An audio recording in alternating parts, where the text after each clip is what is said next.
Me, my missus and all of our kids living in the forest. We'll have a container home that we've built in the forest, and it's not only that, it's got a few containers around it that are different offices, one for yoga and wellness and what have you, one's a music studio, one's a gym, but we get people onto our land however regularly and train them up in surviving in the wild, train them up do yoga classes from there. Train them how to be self-sufficient by producing your own gas and your biomass thermal heaters and being off grid. That's the life I want to live. Consistency, maintaining consistency. That's what, like, if you check any of my social feeds, I try and give lots of positivity to other people. But that can lead to a world where, or a social media platform that looks like I'm nailing life all the time, whereas in fact there are some moments that it's just like so hard, and the things you need to tick. I've got a daily checklist on my phone of things that I'd love to be doing on a daily basis, like taking vitamins, drinking plenty of clean water, and this, that and the other. But sometimes you get to a point, it's been like, shit, it's been 3 months since I've looked at that list, and so you kind of have to regroup and regather. So like whittle it down or whatever. And just go, what is it I'm not doing? I haven't done the cold showers, or I haven't done yoga for a few days, or I haven't done exercise for a week. So it's just like regrouping and trying. So that's my biggest thing, is consistency. What I do know is that I desired a life like that when I was unhappy, when I was working in a job for a rather large events company. And it was just a daily slog, and it always felt like once I get to the end of this week, I'll be good. Yeah, like the carrot on the end of the stick. It's like you just exactly. And it was almost like, it got to a stage where I realised that I was chasing something that wasn't achievable. But there's always Monday. If you're in a job you don't like, there's always Monday. You're always gonna have to go back to it. So I could take the image that I gave you just now about our house in the forest. Yeah. I can see a way that's all set up. We've got our courses, we've got our self-sufficiency courses, we've got our yoga courses that all works and all swimming, and now I'm happy. But it's not realistic, because like life's going to get pretty boring after that, isn't it? It's like, let's just do this day. You don't have problems in the way, Yeah, exactly. You need those challenges. I would be a highly paid travel blogger. Okay, I think that would tick a lot of boxes all in one fell swoop. I would tell myself, start doing it now. Whatever it is you want to do, start doing it now and apply focus to it like your life depends on it, basically. Well, I try to do a lot of inner child work. As it happens. I've done a lot of self-healing. I've visited a couple of psychologists in my time when I thought I needed them, and I just quickly established that it will take me a long time to find someone that I actually will get on with. I reflect quite a lot and go back to certain ages where I know that the experience I'm having now would benefit that version of me. So as an example, I do it back to my early 20s quite a lot, because I'm friends with a lot of the DJs that I used to love when I first got into the music scene breaks, and in my early 20s. I'm now friends with a lot of them. So when I chat to them, I'll go back to that version of myself. That would have really been, oh my God, you spoke to who? I know what you mean, So I do it all the time, and through various healing processes as well. I've stuck on albums that I would have sat and listened to as a kid or a 17-year-old, for example, just to try and reconnect with a more innocent version of myself. But yeah, when I was a kid, my values were, I was still trying to work things out, and I don't think I really started working things out properly until my late 30s. So yeah, it'd be quite hard to comment on what my values were. Well, I think I'd probably upset myself with this message, because all I'd want to tell myself is it's all happening for a reason. Trust the process. Trust the process, because that would have made no sense to me, but at least it would have given me some foresight. Just carry on. Well, God bless my dad. He died a couple of years ago, but even with his passing, it came with valuable lessons. But he had a certain upbringing which meant he wasn't very open as a father. He made up an abundance with his grandkids, so I was never left feeling completely unhappy with that. But it did advise how I would be as a father when I grew up. And trust me, now continually I'm constantly reviewing. Whenever me and my fiance we go to bed, the topic of conversation is, did we do our best with the kids today? And it's not like did we do our best with the kids? It's kind of like, geez, how do you reckon we handled that right? Or do you reckon actually I lost my shit a little bit now, I shouldn't do that. I'm going to talk to them in the morning. And it's constantly reviewing that, which I don't think our parents did. Maybe they did, maybe they didn't. I don't think they did. Maybe towards life a little bit later, but then you don't have the tools to actually brave that situation and talk to your kids, go, oh, we should have been a little bit less. But so I think that's the main rule, is learning from the things. How do you know the things you want until you know the things you don't want? So at least you can eradicate those things first and focus on the things that you do want, and try and be the parent that you needed when you were certain ages. But we'll never get it right. We'll still be those geeky dads to our kids, no matter how cool we think we are and how much we're nailing it. So it's an ongoing process, isn't it? Yeah, just simple. They're doing their best. Yeah. Thanks to Eckhart Tolle, I'm pretty good with recognising when those cycles start. Okay. And I'm able to get myself out of it quite quickly. My stepdaughter's father, Adam, I was chatting to him the other day. We've got a great relationship, and he's on a similar journey. And his analogy, I don't know if he read it somewhere, but it was great, was that you are sat on the edge of a motorway, and there's lots of different cars going past at different speeds, but they're your thoughts. Yeah. And you can focus on one driver. Go, oh, look at that twat. He's doing this, that, and the other. Like, and then as soon as you know, you're in another thought, aren't you? Like, they're different speeds. But you, as the bypasser, are you your thoughts? Are you the person perceiving your thoughts? Thanks, Eckhart Tolle. You're the person perceiving those thoughts, so you've just got to be mindful that you're the person sat on the edge. You're none of those people in those cars. And you don't have to be, if you even telling yourself you are. So, that's a great analogy. Often, if you're having an overreaction to something, you're not reacting to that situation in hand, you're reacting to something else that's happened in the past. If you can resolve that, you've got better standing moving forwards to avoid overreaction. Well, you're not your thoughts, you are the observer of your thoughts. Then it really begs the question, how many people are inside your head? You know, who's coming up with these thoughts? Is it, am I alone up here? Or is it, it's a really interesting thought process, but only good can come from it. So yes, I can alter my mood by something I called positive triggering. And it kind of dawned on me. I was having a bit of a stressful time the other day. It's almost like reversing it on itself. So it's basically using triggering, but in a positive way. Yeah. So I have an hour-long binaural beats that I just go to. It's my go-to binaural beats, and we gave birth to it. We've meditated to it in fields in the middle of nowhere, in the van, and at times of stress, I just chuck it on. And instantly, it's like that. But it suddenly dawned on me, like, I'm being triggered, but in a positive way. So, yes, and I think that's something, so the more I think about it, I've come to think that it's something you can encourage in yourself, but you have to train. So if you want to have a sound or a song or anything, or a book or the feel of something to positively trigger you, then you have to anchor it in a positive situation. So for me, I've gone to that at times when it's just like I can't cope at the moment. I need to stop thinking, and I chuck this bit of music on, but that wouldn't have happened like that for the first few times. I've grown to develop that. So it's like a good habit. You're creating a good habit. Yeah, absolutely. Yes, a positive trigger. I'm going to copyright that, by the way. So Okay. It's the other one you mentioned, exercise. Okay. If I'm not doing exercise, and sometimes I really have to force myself, I do BJJ at the moment, and some MMA as well, Brazilian Jiu-Jitsu and mixed martial arts. And sometimes I just don't want to go. But that is the one thing, if I slip with exercise, doesn't matter if I meditate or I'm eating healthy. Well, you see all these photos now of guys in their 60s, 70s, 80s, if not just guys, women as well, who are super fit and super agile. They might have an old face, but their younger body, because they're moving it, not losing it.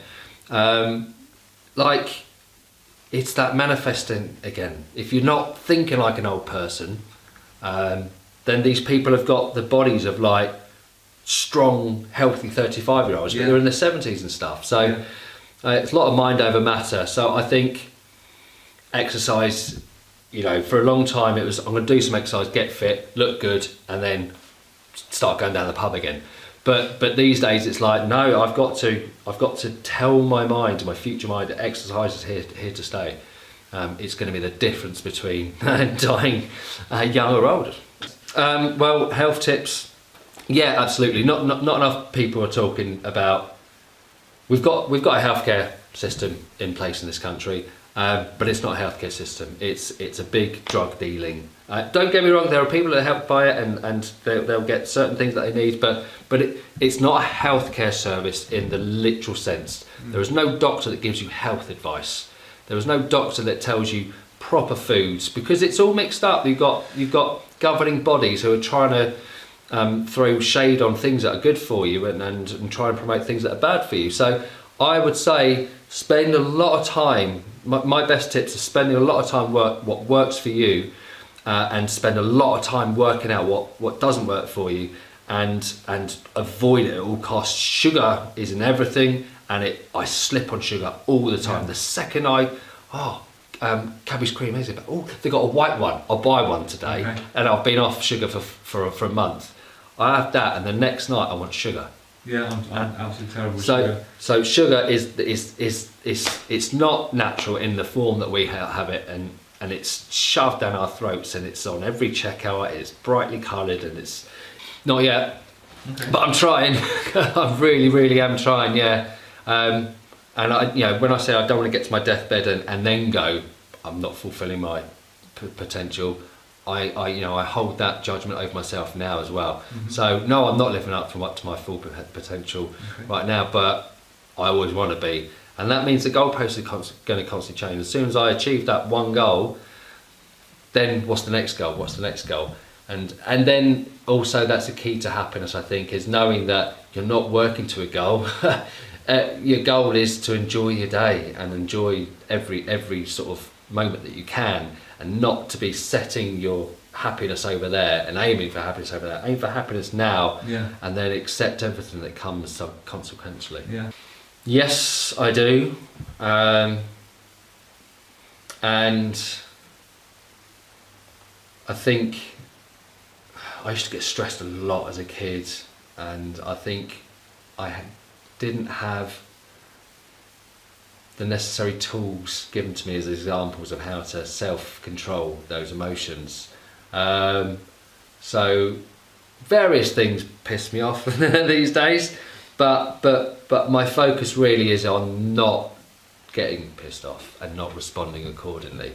And even if I am feeling hacked off about something, try not to jump in that car with that person and drive down the motor with them, trying to, right, okay, for example, I find myself in a situation where my missus, where something's happened and we both feel quite heated about it, but we're both coming to the point where we can recognise now's not the time. Yeah. We want to resolve this, but if we try and resolve this now, we're just going to pick holes in each other and end up arguing. So yeah, I do, and there was lots of things that upset me, but I think the focus, as I say, is try my best to not respond negatively and stressful, and be more zen in the moment. Okay. What have I learned about the world? It's not what it seems. Nothing is what it seems. And I used to have an inkling when I was a kid, and that's one of the reasons that used to make me feel really different, because I'd question everything. And I used to love the phrase question everything. So yeah, I'll let people delve into that as much as they want to. But the world, it's not what it seems. And it's exciting learning about what's actually behind the velvet curtain. But and what have I learned about people? The scariest thing I've learned about people is that people are too willing to be stuck in their ruts and not breach their discomfort in order to move and grow, which leads to a situation where people are compliant, unhappy, but feel like that they're happy by complying, by being what they're told what they're to do. Yeah. If that makes sense. And it's really, really shocking. I mean, this last 3 years obviously has really proved that to be the case. But that's one of my missions is to change the status quo and allow people to realise that there is more to be gained through mere experience, not by going to the job and climbing the what's it called, ladder. So that's my mission, is to take those things and introduce them to one another and enable a lot more people to be happier with their lives. Are there any mysteries you feel we still don't know the answers to? You just changed the battery, yeah? Yeah, absolutely. I'm very interested in the secret society stuff, and they exist on different platforms and levels, and it's so intricately designed that some people don't even know they're part of it. But I think one of the mysteries that I feel like I'm starting to get my head round is that we are part of a multiverse, and everything that could possibly ever happen has happened, will happen, and happen again. But for me, the way I translate that is manifestation. So all of these, I could walk off this way for no reason, or an elephant come crashing through, or whatever. That every single possibility that's already happened, but it's down to you and your control of your self as to how you navigate through your life, through every single possibility. So everything you want to achieve, you could possibly achieve, but it's whether you decide to put your mind to it. So that's one of the mysteries of life that really fascinates me, and I feel like I'm starting to get my head around it. Well, when I was 20, well, I think I was 20 or 21, The Matrix came out, and blew me away as a kid for many reasons, as did loads of other people. But I mean, Star Wars, same as everyone else, but the Matrix, that calls me back time and time again for many obvious reasons. To the point sometimes you wonder, are you actually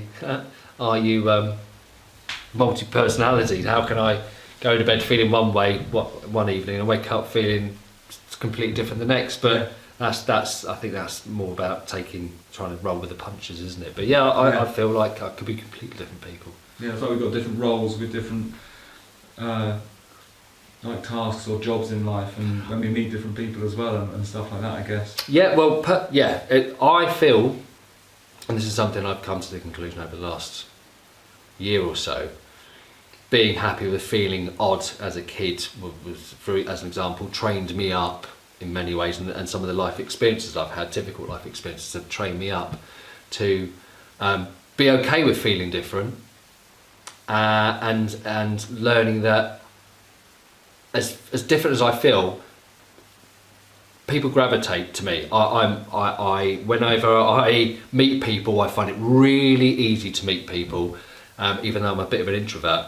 But over the years, I've been able to introduce people, and I've also been able to put things in certain ways that people have be able to understand better as well. So I see my role in life as I'm an intermediate. Cool. I'm a segue for some people into things like spirituality, because I don't necessarily look like, I'm a tattooed geezer with an SAS hat on, and I don't necessarily look like a spiritual person. So I feel that is my segue between the spiritual world and the geezer world, down the pub. So that's what I see my role in life, as an intermediate between two different worlds to help a bigger, better world. I think, and I don't think it's a secret. I think it's pretty obvious when you look at the people that I refer to. But anyone that is young of mind is young of body. Yeah, it's whatever goes on up here ends up out here. So I am challenging myself to look as young as possible. Not because I'm vain, but I'm convinced. I guess it's driven by vanity on some level. But I'm convinced that, when our parents were mid to late 40s, they didn't look like we look like now. Not at all, yeah. So we're already proving that fact. So I don't think it's a secret, but I think it's happened by accident, by a bit of refusal, a bit of that teenage rebellion that's still hanging around. So I'm keen to work out that is the secret. Is if you think by the time you're 60 you're going to be sat in front of the TV, you're going to be sat in front of a TV by the time you're 60, crippling away. It would be my house in the forest, because everything else kind of falls into place after that. It's getting the land. It's a mood board with a container house, a second VW on the drive, because we've already got the first one from my first mood board. True story. It's forest, because everything. Then I can start working with that, and then a new mood board after 5 years of doing that will come out of that. Brilliant. Yeah. Nice one. Thank you very much. No worries. Thanks, Vince.